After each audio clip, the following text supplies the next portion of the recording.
Salut, c'est Guillaume.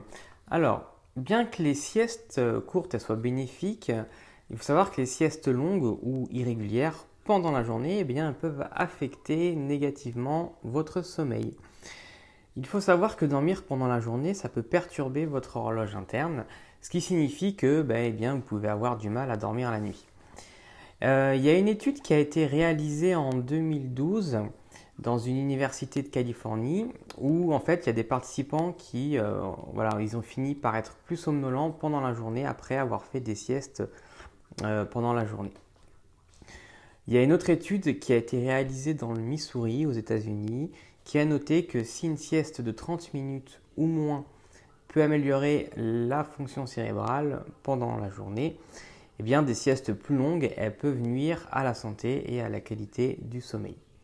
En gros, c'est voilà, si vous faites une sieste de plus de 30 minutes la journée, c'est comme si vous dormiez 4 heures dans la nuit. Si vous êtes par contre carrément insomniaque, il faut bannir la sieste l'après-midi ou du moins il faut réduire la sieste à 10 minutes en position assise après le déjeuner. Prenez ensuite 20 minutes pour marcher et si vous travaillez de nuit, vous pouvez faire une sieste de 30 minutes pour tenir le coup. Mais il faut savoir que vous serez un peu groggy pendant les 30 minutes qui vont suivre votre réveil et il faudra donc réserver un vrai temps pour cette sieste. Aussi, la sieste, elle va être bénéfique que si on la pratique plusieurs jours par semaine, car autrement vous risquez davantage de vous dérégler. Cependant, il y a certaines études qui démontrent que ceux qui ont l'habitude de faire des siestes régulières pendant la journée, eh bien, ils ne connaissent pas une mauvaise qualité de sommeil ou un sommeil perturbé la nuit. Si vous faites des siestes régulières pendant la journée et que vous dormez bien, eh bien, vous ne devriez pas, en théorie, vous inquiéter, car les effets de la sieste, en fait, dépendent de chaque individu.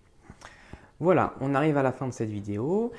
N'hésitez pas à vous abonner afin eh bien d'être au courant des autres vidéos que je vais faire qui traitent de l'insomnie. Et si vous souhaitez aller plus loin, vous trouverez dans la description de la vidéo le lien où je vous offre, enfin je vous propose un service de coaching où je vous accompagne de A à Z pour retrouver le sommeil. Voilà, je vous dis à bientôt, salut!